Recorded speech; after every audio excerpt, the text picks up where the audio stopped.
What is up, Unison Gamers? This is Michael Shawn from Unison Games Cafe coming at you with a little bit of a deck tech video.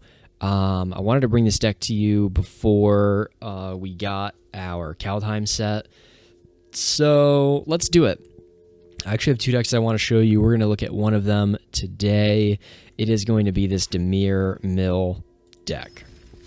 Now, I've been seeing a lot of Dimir builds going around right now, and this one's a little bit different because this is a Lurrus-themed Dimir Mill. I haven't seen a ton of this. I think I played against one person that was playing something similar, but theirs was really more of a Rogue Mill thing with Lurrus, and I kind of took it and I added some auras that can be recast with Lurrus. So let me show you what the main theme of the deck. Obviously, Lurrus is our companion in this deck.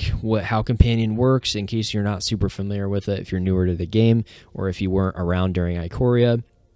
What happens is this sits outside of your deck like a commander. At any time during the game, you can pay 3 colorless mana to put it into your hand, and then you can cast it from your hand. This one in particular is very strong, definitely the strongest one for most decks, and it is a 3/2 lifelinker companion. You have to play a deck that has all of your permanents cost 2 or less. That's the stipulation to be able to play it as your companion.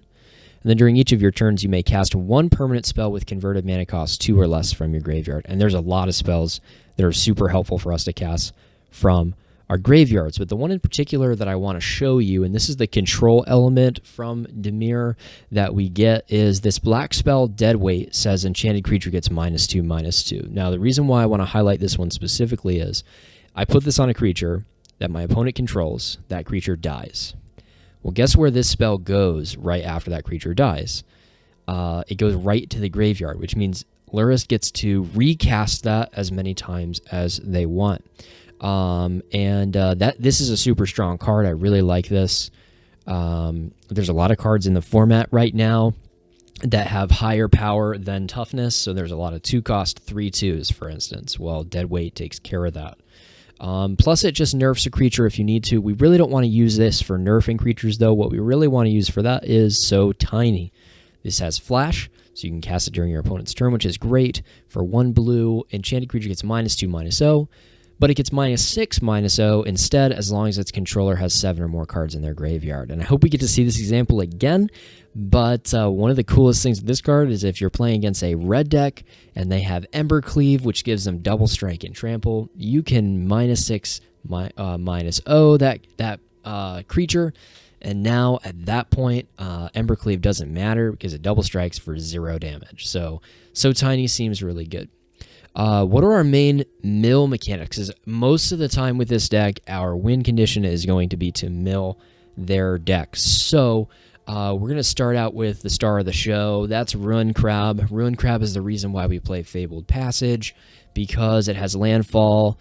Your opponent mills 3 cards.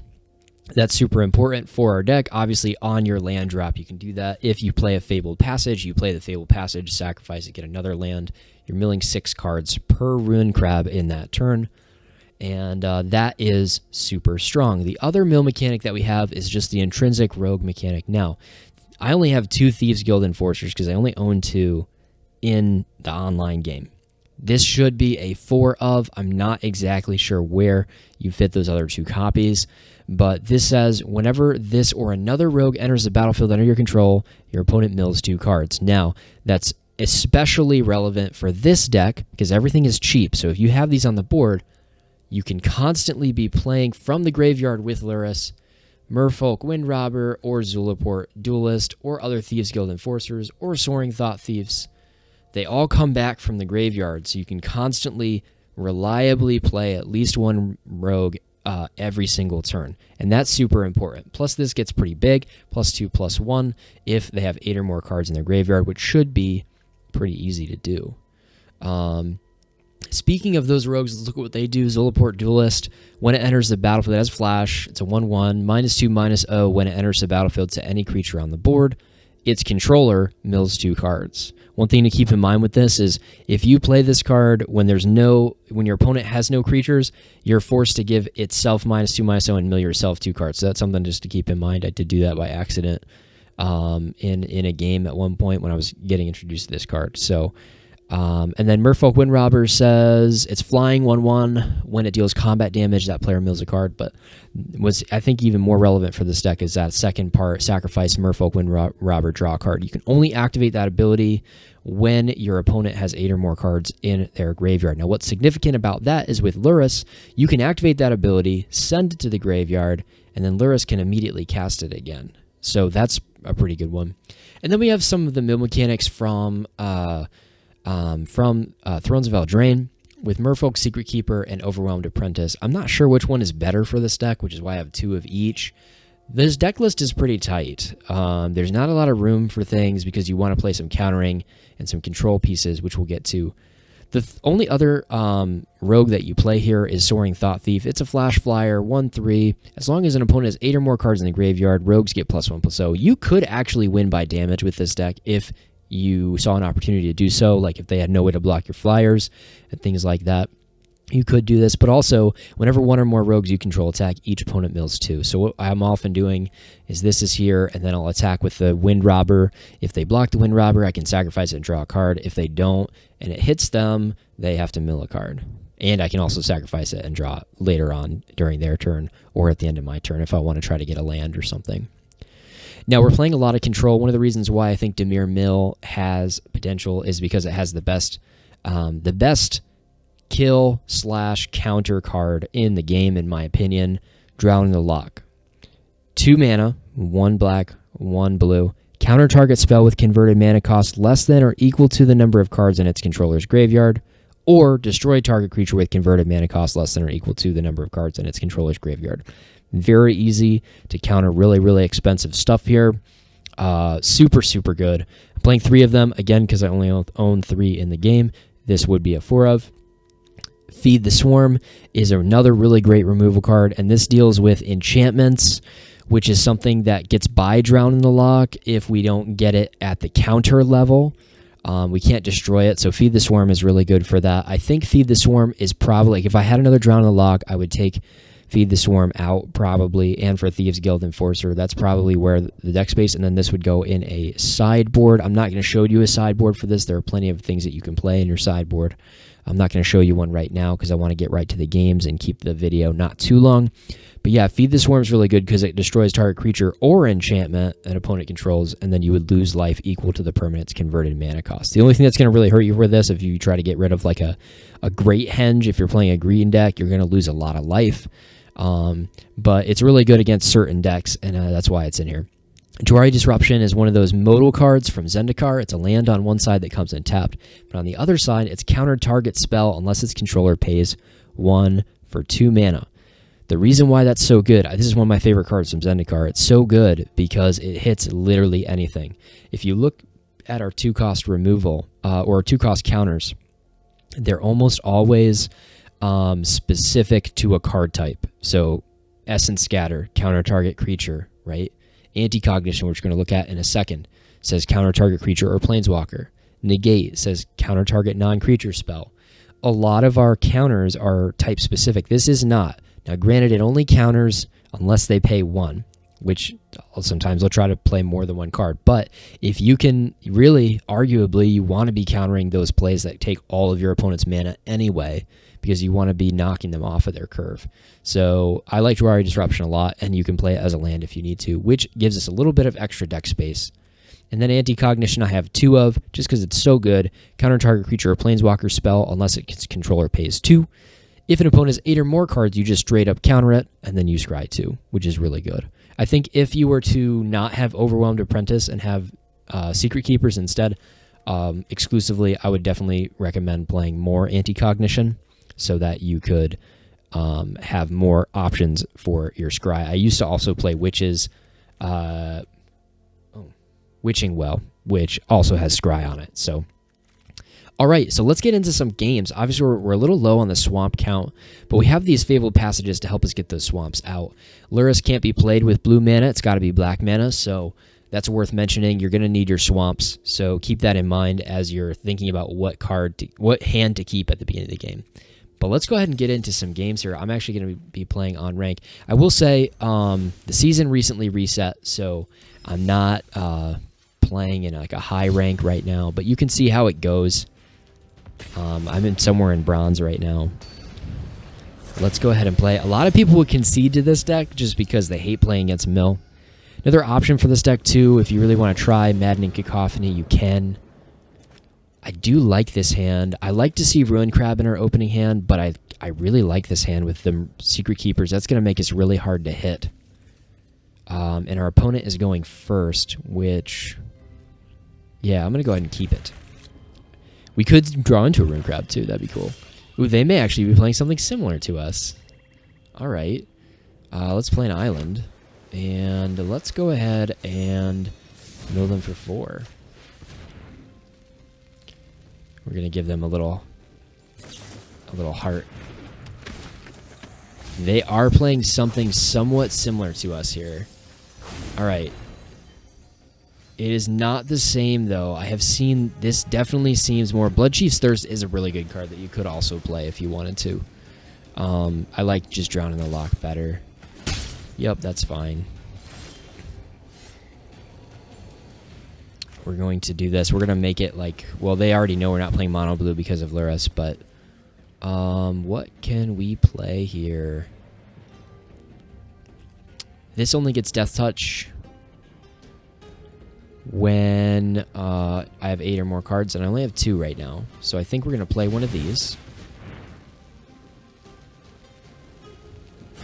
Alright, they've got something going on here, and then we're going to mill in 4 cards again.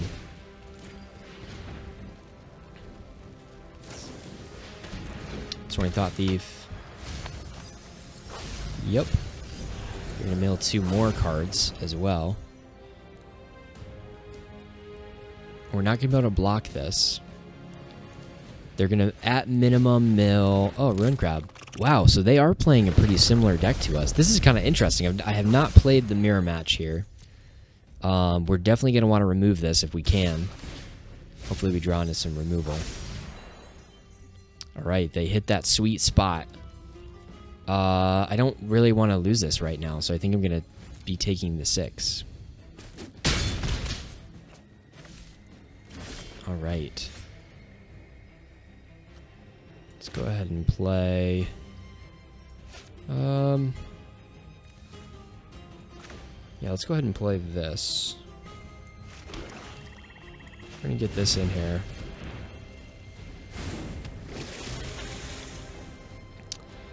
And I think we'll leave this open.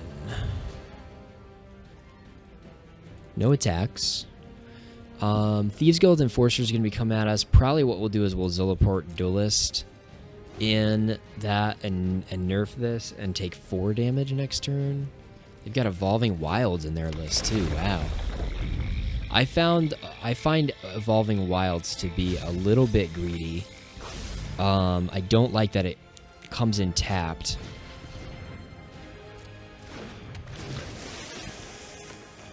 Alright. Oh, that stinks to lose that Fabled Passage. Have we lost Ruin Crabs yet? Because I haven't seen any yet. No, we've not lost Ruin Crabs yet, so we got to be getting close to that, right? Yup. Resolve. Alright. We're going to Zilliport Duelist in here. And it doesn't really matter which one we decide to nerf because we're gonna take the damage anyway. We're gonna opt not to block. Well, yeah, we'll opt not to block. We'll save this for blocks next turn. We're getting a lot of land. All right, Feed the Swarm. That's a good card for us. Do we want to lose the Ruin Crab, or do we want to lose something else? That is our question. I think we want to lose the Ruin Crab. So we're going to go ahead and do that. We are going to lose a life here. That's okay. Yup, there we go. And we have that Anti-Cognition left up. That has a scry. We're not going to attack with anything. They have Cling to Dust. I have seen some of these escape type decks that has this as well. I definitely have seen this. I don't know how into it I am, to be honest with you. Let's do that. Let's see if they put Luris in their hand, because they are able to now. They did not, and we drew into another Feed the Swarm, so we're going to try to kill something. Probably the Soaring Thought Thief. Yeah, let's take the Soaring Thought Thief.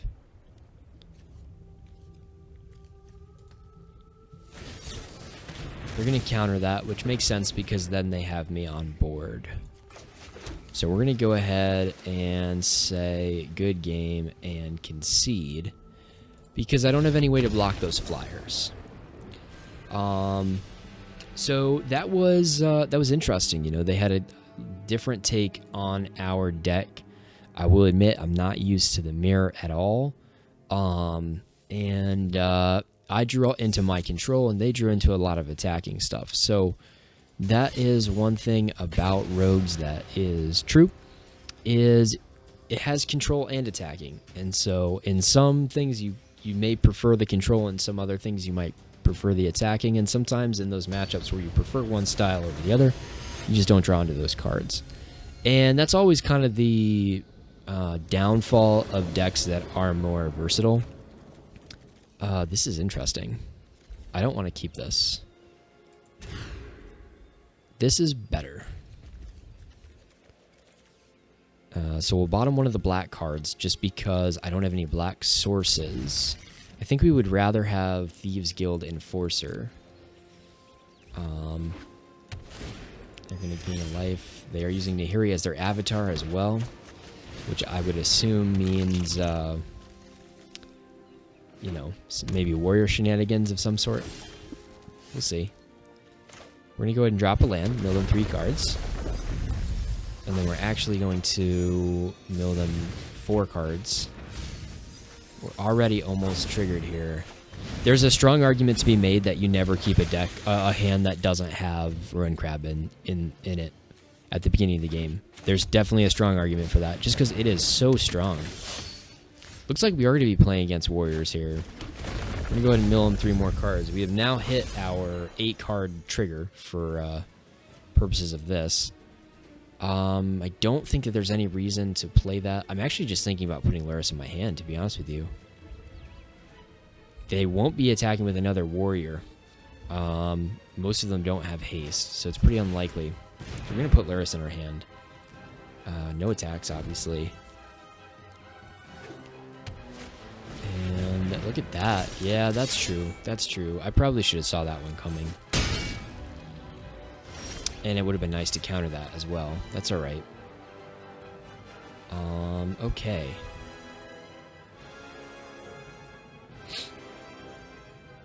This will outgrow So Tiny eventually. I'd much rather remove that.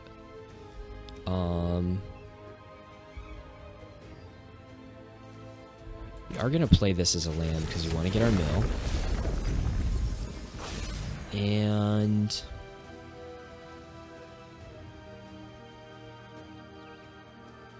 they have to attack with this, right? So we might as well kind of want to leave Anti-Cognition open. So I'm just going to do Merfolk Windrobber. I can block and then sacrifice, which is probably what I'll end up doing. No attacks. End turn. Would love some black mana for Luris and Thieves Guild. Banishing Light.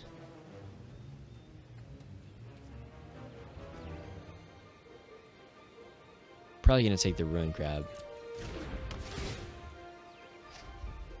Yup. Nothing I can do about that, unfortunately.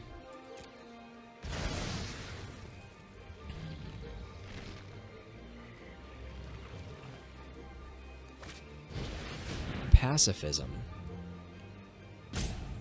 Can't attack or block. Okay. That's a weird play to me because I can just sacrifice this. And I got a black source too, which is really strong. Pass to attackers. We will go ahead and so tiny this. And then we don't necessarily need to block. Thieves Guild Enforcer will have Death Touch. Dead weight, that's nice. So let's have that come in. Mill them a little bit. It's got Death Touch, which means they have less incentive to attack with this because they could lose it. And I will probably make that trade if they do decide to attack with it. They're gonna dub. Now I'm definitely... Oh, First Strike is a problem though, because I can't survive a First Strike hit. First Strike 8. That's hardcore. We're gonna block that. I'd love another black source because then we can get Luris. Here's Overwhelmed Apprentice. Let's try to scry into a black source here. Fabled Passage does count as a black source. And I think we'll leave So Tiny on the top of our deck because we got to deal with this. This doesn't do anything for us immediately. That's okay. We're going to block it here. Kind of tempted to just attack, but I don't think I will. I think we're definitely going for a mill strategy here. We've got a counter on a creature. All right, there we go. So we're going to go ahead and block. And that's going to do nothing. There's our Fabled Passage. We're going to drop it in and sacrifice it to get ourselves a black source so that we can play Luris. Now we can also start gaining life, which is going to be really helpful. But more importantly, we get our Merfolk Windrobber combo here. Every time we bring it in, it mills for 2. And I can block with it so that Paired Tactician isn't constantly hurting me. Are they playing another one? They are. We're not going to let them play another one. And we're going to gladly take that Scry. We're going to leave both of those on top. Its argument could be made to not leave Juari Disruption as our second card, but I want to guarantee a land drop there. We're going to resolve that part. We're going to block it. Pass to blockers. Block it. We're actually just to straight up kill this. So they've definitely shown that they don't have pump stuff. We're going to block, but before damage, we're going to activate this ability and draw a card. There we go.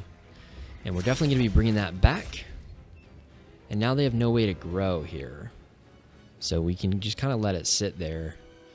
So we're going to go ahead and bring this back. We're going to start with that. Mill them 2 cards, and now we have a blocker for this. We're going to play that Ruin Crab as well. And we're going to drop this in as a land. Mill them 3 more cards. We're on the way here. They got more cards in graveyard than they have in deck. We have a -2/-2. We're not going to play it right now. We're going to go next, and we're going to... Maybe we'll end up winning with damage here.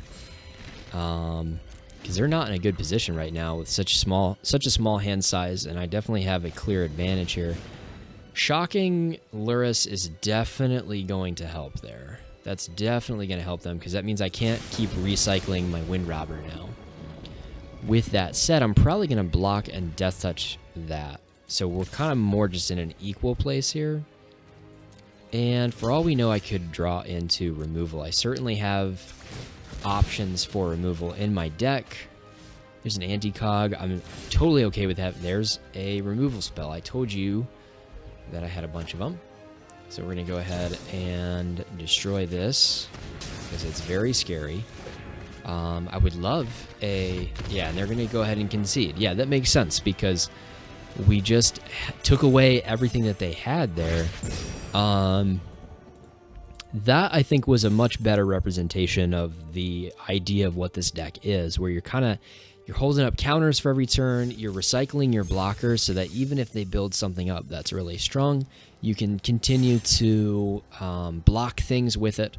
So, yeah, that was a really good game. Let's go ahead and play another one. I'm going to try to get a few games in here. I'm watching the time so that we don't go crazy long with this video.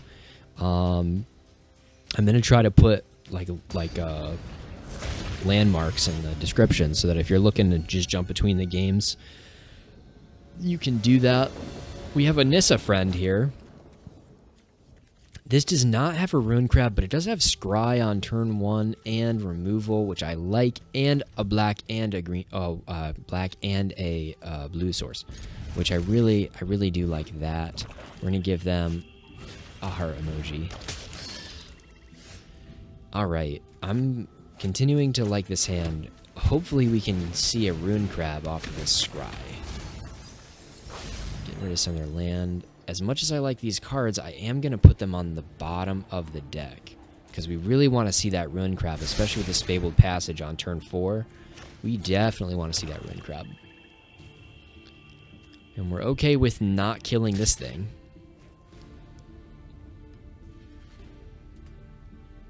Okay. We're just going to hang out there. See if they've got, like, some kind of minusing. Alright, there's our Dwari Disruption. We are going to go ahead and put that down. And we don't really have anything that we need to play right now. So we're just going to pass the turn. Just going to shift our camera over a little bit here. That little button on the very bottom right-hand side of the screen. Sometimes difficult to see with my camera set up here. Alright, target opponent reveals their hand. You choose something with a converted mana cost 3 or greater. Now, they should know that they're not going to see that because I play Lurrus as my companion. So, but they do now know what's in my hand, which is some kind of advantage. I could have countered that if I wanted to, but it's not really worth it because it didn't do anything but show them what I have. Gonna pass. They can attack if they want, but it doesn't really make sense to. They're so tiny. Let's go ahead and get to 3, and we'll put Lurrus in my hand. We're not going to attack. This definitely would have been a better card to hold on to. Nightmare Shepherd. This is a scary card, if I remember correctly. Whenever another non-Tigger dies, you may exile it. If you do, create a token that's a copy, except it's a 1/1 Nightmare, which is really irritating with that there. So we could just kill that. They have 3 cards in their graveyard right now, but we could make it that they have 5. And then we could, or we could just feed the Swarm outright. I'm thinking we just go like this. We're going to do that. Now they have 5 cards in their graveyard. We can drop Fabled Passage in. Bring in another black source. And with that, we can Drown in the Lock. Destroy target creature and get rid of this Nightmare Shepherd. Because that is really scary for us. We don't want to deal with that. We do have So Tiny, but we really don't need to play it. I think we could just pass to the next turn. That is a really good combination with Serrated Scorpion and Nightmare Shepherd. I do really enjoy that. We're going to go ahead and let that resolve.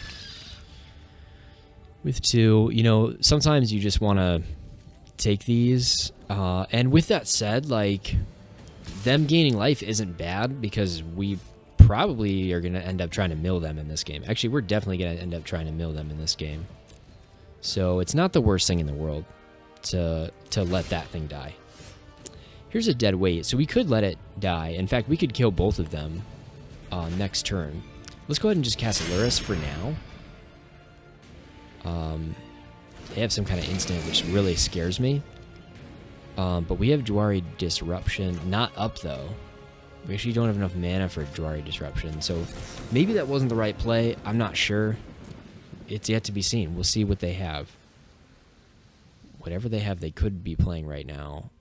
They're looking at my Luris. Let's see. Heartless Act, yeah. Yeah. I don't know, that might not have been the correct move.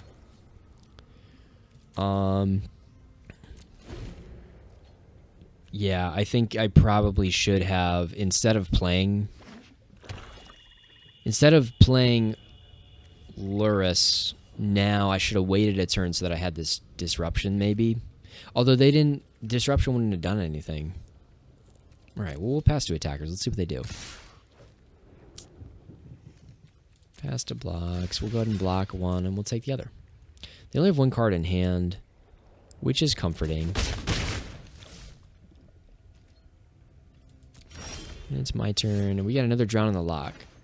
That's the card we needed last turn.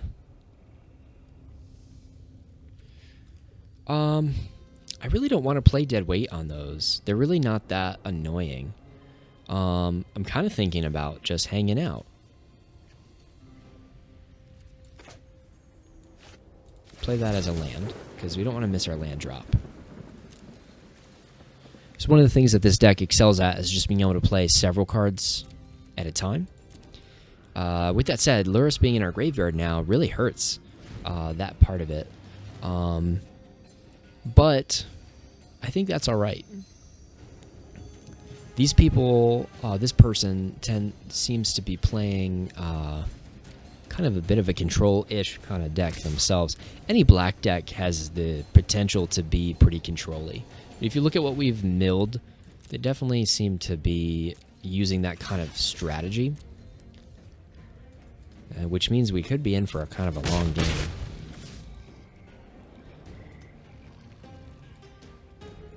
Where they just hit me 19 times.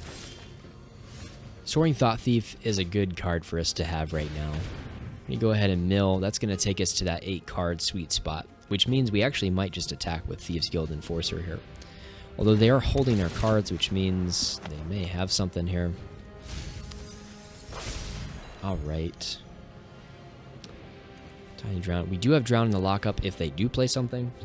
So I'm going to go ahead and double swing, actually.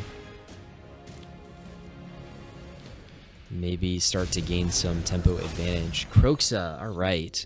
That kind of explains some of the plays here. And they are going to be able to play this pretty often. So how much can we play on their turn? When they bring that in, we can counter it so it never hits the battlefield. Yeah. And we're only going to lose 2 life when we kill it. When it hits the battlefield because it escapes. Alright, well that's good at least. Let's go ahead and end the turn. Alright, so after all those turns of them hitting us, and the way that we are able to block, we led to kind of this turn where they got this. We are going to counter that, because I really... Discards a card, enters the battlefield, or attacks. Discards a card, who didn't discard a non-land card this way. Loses 3 life. You know what, we can actually discard this turn. It's going to just die immediately. So we're going to go ahead and resolve that. We're going to discard this one. Submit. And then it's going to get sacrificed. The next time is when we're going to want to counter it so that it doesn't stay on the board. So they have to get a red source. Have we milled a lot of their red sources? No, just the 1 land. Alright. That makes sense. We're going to go ahead and resolve it. And resolve that. We're going to get some cards. Alright. Let's see what happens here. This could be really interesting. We're going to want to get some counters. That is their red source that I just talked about them not having. So they had Village Rites, which was really helpful. I really enjoy that card. Really solid card from M21 that just allows decks like this to have the tricks. And they're going to hold this back. Zolapart Duelist is helpful, I guess.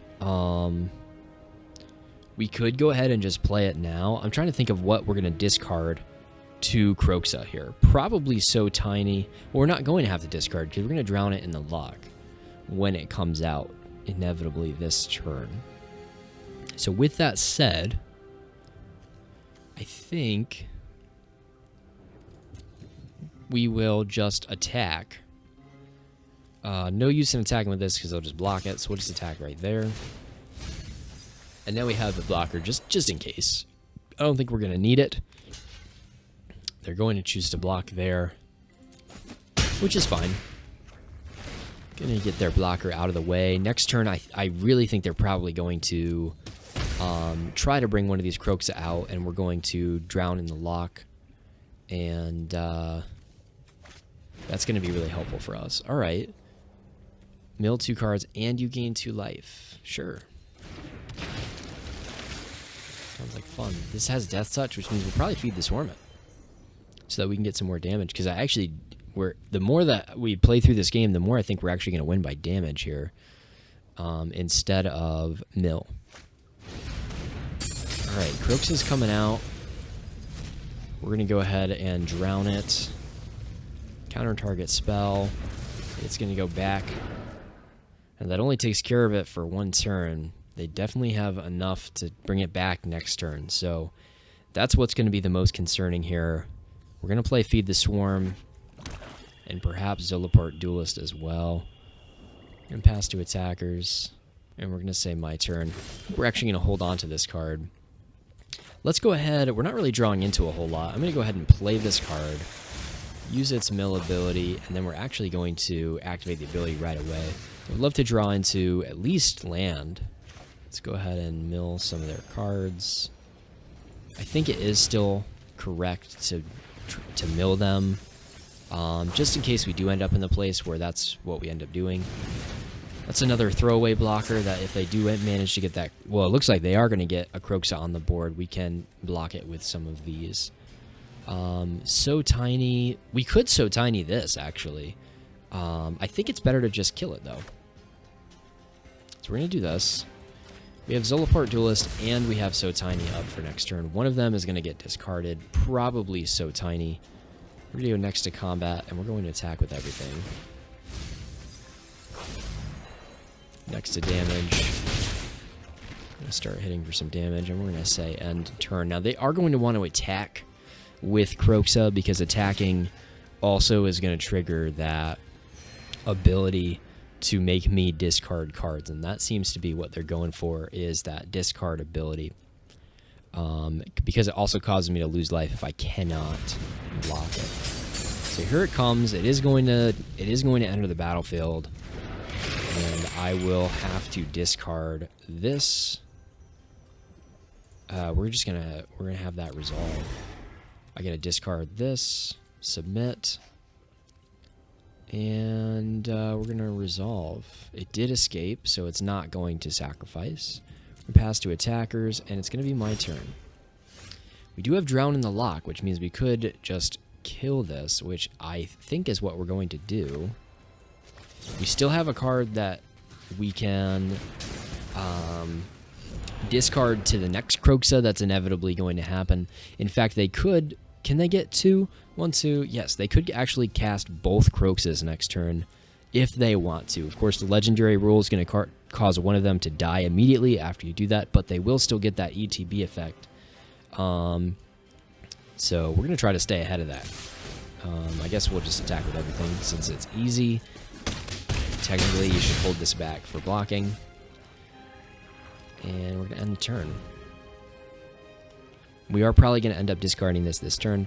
They have Woe Strider as well. I actually really like Woe Strider. I actually think it's a super good card. Probably one of the best cards from Theros. It's a little bit... not many people will say that out loud, but the amount of decks that it is helpful for, both in Standard and Pioneer, and I would assume Historic as well. I don't really play much of Historic, but I would assume it's probably pretty relevant there as well. Alright, here we go. We could choose to play that Zolaport Duelist and lose life. I don't think that would be wise. We'll resolve. Yep. It is here. We are going to hit for 2 in the air. The best thing we could draw into would be removal here. If we remove that, we actually just win the game. So that's definitely the best thing that we could draw into. The second best thing would be another Soaring Thought Thief. Let's check our graveyard just to see how likely it is we're actually going to pull some of these things. I wouldn't necessarily mind a So Tiny, but I think what we really want is either a Drown to the Lock or drown in the Lock or Feed the Swarm. We only have one more Drown in the Lock, but we do have another Feed the Swarm, which is helpful. It's unfortunate that they were able to cast both of those things. They're eventually going to run out of those, and we got a Ruin Crab. I don't think we mill right now, so I'm actually going to hold the Ruin Crab so that I don't have to lose 3 life next turn. And then we'll attack with the Soaring Thought Thief, which does cause them to mill. But we're going to put them on a 3-turn clock with that. 11. Yep. Both of those can come in. They're probably going to cast one of them or both of them next turn. We do have blockers, which is good.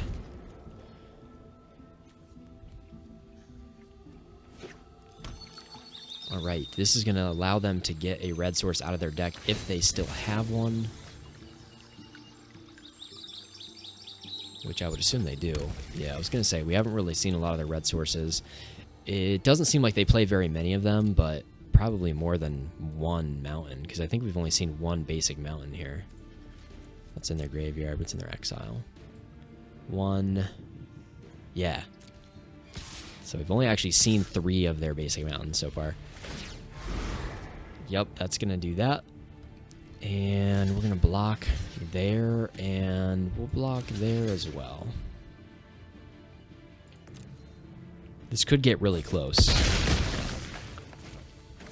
I would assume they're going to try to cast another one of these. Looks like they're maybe just looking to see, yeah, see what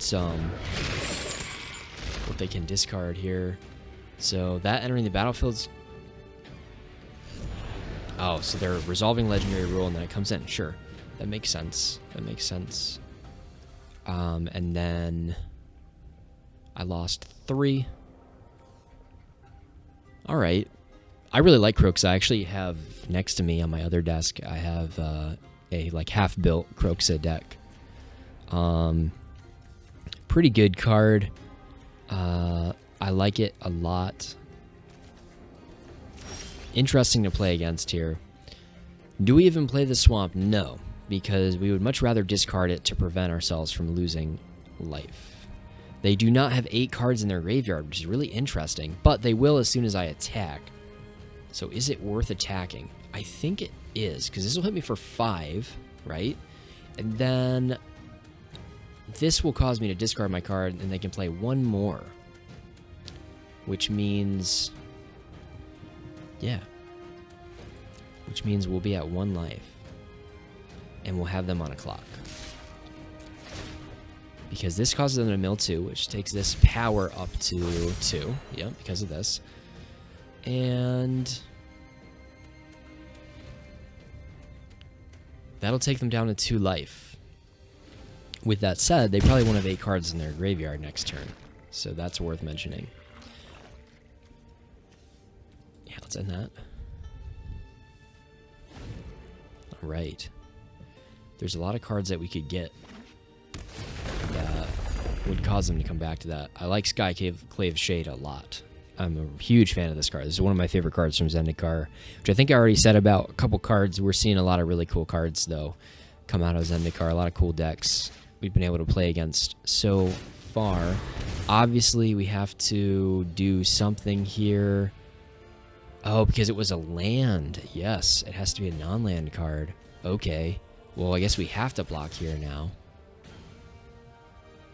I think they actually have us. Because can they play another one? They can play another one. So we're going to go ahead and give them a good game. As soon as they're ready to actually play it. Good game. Yeah, that was really cool. That was very, very good playing from them. Anytime you play mill, you do run the risk of giving these exile-based or escape-based decks an intrinsic advantage. Which when you start to see some of that, you know, you heard me say some things when I started to see those escape values where it definitely is a little frightening to see that, right? It's a little frightening. We got Jace here. There we go. All right. Cool. I like this playing field. It's very pretty. This looks like a pretty good hand with one black source and a ruined crab to start us off. I'm very okay with that. We'll go ahead and keep it. Oh, and a fabled passage for turn 4. Looks really good. Hopefully our ruined crab... Oh, right. We have to play a land first. Hopefully our ruined crab will stay alive. They do look to be playing something similar to us with Aluris, and they got some blue in here. Sure.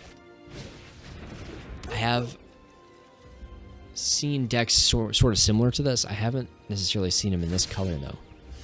Very interesting. Okay, we're going to... This does not have flash. We're going to go ahead and mill them for 3 and then go for it. This is always going to cause them to have some turns. We're going to play both Merfolk Wind Robbers, actually, because why not?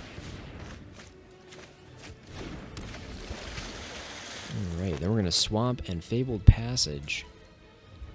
And we've already milled 3 cards, and but by the time we do that, we'll be milling 6 cards, which will put us over that beautiful 8 threshold. Alright, one of the advantages to playing a deck that's mostly white, according to this, is that they are able to cast Lurrus more on demand than we are. With that said, we are going to be able to cast Lurrus on turn 4, technically.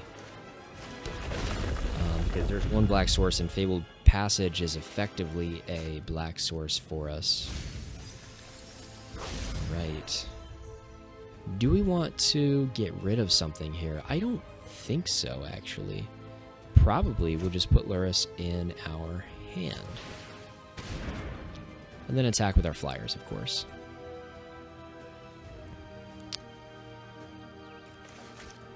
Right.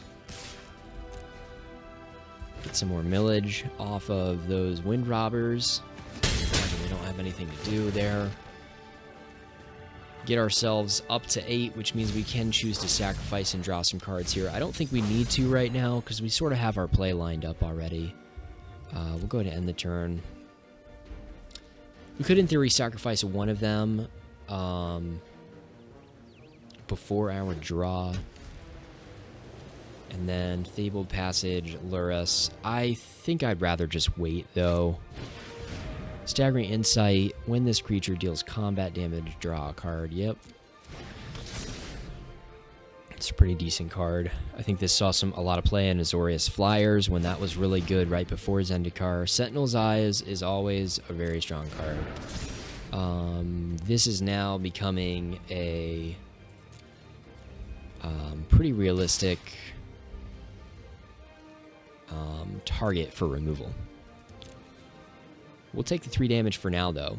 And we do have these Wind Robbers to block with, so I don't necessarily know that we need it. We need to remove it immediately. And also, while this is here, they can give it Indestructible. Another Sentinel's Eyes.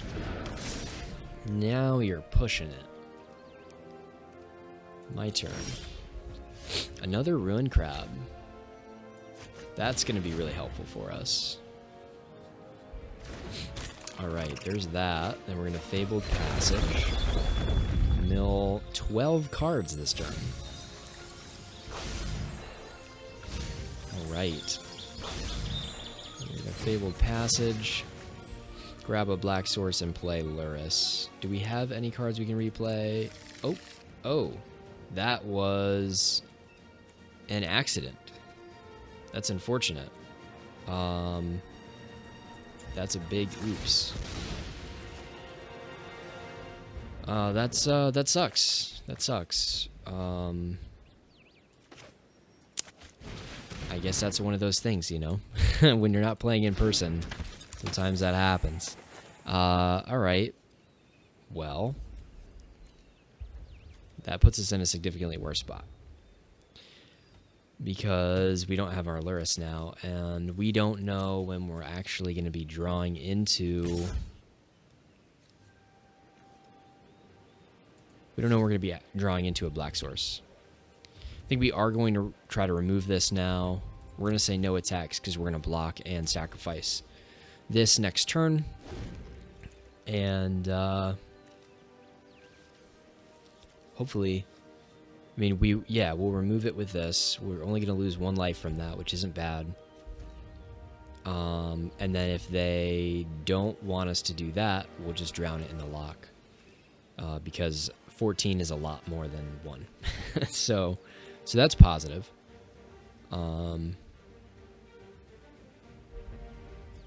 Yeah, because I would assume that's how the turn's going to go. Feed the swarm, they're going to sacrifice that, drown the lock. Which we actually would need another black source for. Unfortunate. Alright. Al Said. Okay, that's bad too, because that's essentially another turn that this can exist. Right on there. So we're going to pass to attackers. Which means if we do get another black source, we're actually going to prioritize Luris. Because we're just going to try to block this. It doesn't have trample right now. We're going to block it. And we're going to sacrifice it. Draw that card. Hopefully another Fabled Passage. It's not. But it is a Wind Robber, which is actually super helpful for us as well. What we might try to do is just remove one of these. Because it feels bad for them to sacrifice. Like, they're going to lose one. A Fabled Passage. That's what I'm talking about. All right. Thank you, game. Alright, I think we can still pick this game up. We're going to sacrifice it, and this time we're actually going to get a black mana. I'm going to carefully not click my mouse until we're right above it. Here we go. Okay. Once this resolves, I want to take a quick second to look through their graveyard. I've been watching as the cards come over, but I just want to see if is there anything that's going to give this thing flying or trample. No, it's all about just protecting that creature, it looks like, and making it really big. The way that decks like this, like enchantment-based Voltron decks like this usually work is they play Citizen Training to give the thing trample as well. We're going to play a Luris.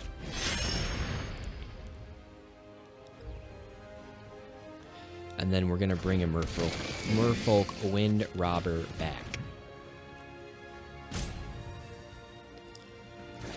Alright, here we go. We'll attack with the Thought Thief, which I think we forgot to do on one of the turns. Just that.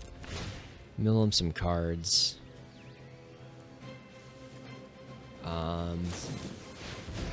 Draw 3 cards and discard 2 cards unless you discard an enchantment card. Yeah, that seems good. Let's see if they discard an enchantment card. We'll say it feels bad if you discard the enchantment card that you want. Oh, another Al Said. Cool. Does this give... This gives Vigilance. Doesn't really matter. They already have Vigilance. Alright. It's not looking horrible. Because we have the cycle. I also didn't see any removal. Did you guys see any removal? I don't see it.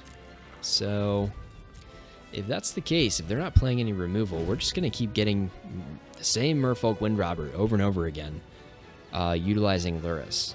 Unless they have a way to... Because white has a lot of things to make things, like, not attacker block, like Nihiri's Binding from Zendikar, or Pacifism from, like, a million sets. So those stop Luris from attacking or blocking, but they don't stop Luris from being able to let us cast things over and over again. Alright, you're not going to be dealing combat damage to me anytime soon, as previously discussed. Solid Footing, it's going to just make it even bigger. Yep.